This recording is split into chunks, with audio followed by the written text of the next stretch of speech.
এই ভারতবর্ষ স্বাধীন হয়েছিল। আজকের যে সমস্ত রথী মহারথীরা এই ভারতবর্ষের জন্য জীবন দিয়ে এই ভারতবর্ষটাকে স্বাধীন করে দিয়েছিল, তাই আজকে আমরা দাবি করতে পারি যে আমরা স্বাধীন দেশের স্বাধীন নাগরিক হিসাবে আমরা আজকে দাবি করতে পারি। আজকে যদি সেই সমস্ত ব্যক্তিরা যদি ইংরেজদের বিরুদ্ধে লড়াই না করত, তাদের বিরুদ্ধে যদি গর্জে না উঠত, তাদের বিরুদ্ধে যদি নিজেদের রক্ত জীবন না দিত, আজকে কিন্তু পরাধীন থেকে যেতাম, আমরা স্বাধীন ভারতের স্বাধীন নাগরিক হিসাবে দাবি করতে পারতাম না।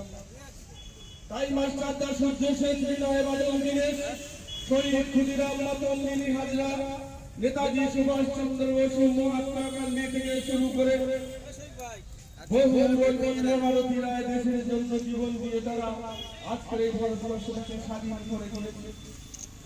তাই শুধু এটুকু বলতে চাই, জাতি ধর্ম নির্বিশেষে আজকের এই স্বাধীনতা দিবস আমাদের উদযাপন করা অবশ্যই দরকার। তার কারণ তাদের আত্মার শান্তি কামনার জন্য যারা দেশের জন্য আজকের জীবন দিয়ে চলে গেছে, এই ব্রিটিশ সাম্রাজ্যের হাত থেকে যারা আজকে ভারতবর্ষটাকে স্বাধীন করে দিয়েছে, তাদেরকে অবশ্যই সালাম শ্রদ্ধা জানানো অবশ্যই আমাদের দায়িত্ব কর্তব্য। তাই আমরা মনে করি প্রতিটা পাড়ায় পাড়ায়, প্রতিটা ক্লাবে, প্রতিটা মহল্লায় এরকম স্বাধীনতা দিবস আমাদের পালন করা উচিত। আমরা দেখেছি এই ৭৮তম স্বাধীনতা দিবস আজকে আমরা এই হাতিশালা শিবপুরে এই হাতিশালা প্রায় হোটেল এবং নারকেল বাগান, এই যে অটো স্ট্যান্ড, এখানে মহবুল এবং আমাদের মতিয়া সহ আমাদের আরিফ আছে, এখানে সবাই আছে, অটো স্ট্যান্ডের অটো চালকরা সবাই আছে।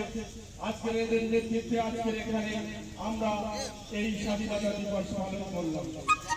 তাই সকলকে আমার আন্তরিক অভিনন্দন। স্বাধীনতা দিবস উপলক্ষে সবাই ভালো থাকবেন, সুস্থ থাকবেন, এই কামনা রেখে আমার ক্ষুদ্রতম বক্তব্য রেখে আমি এখানে শেষ করছি।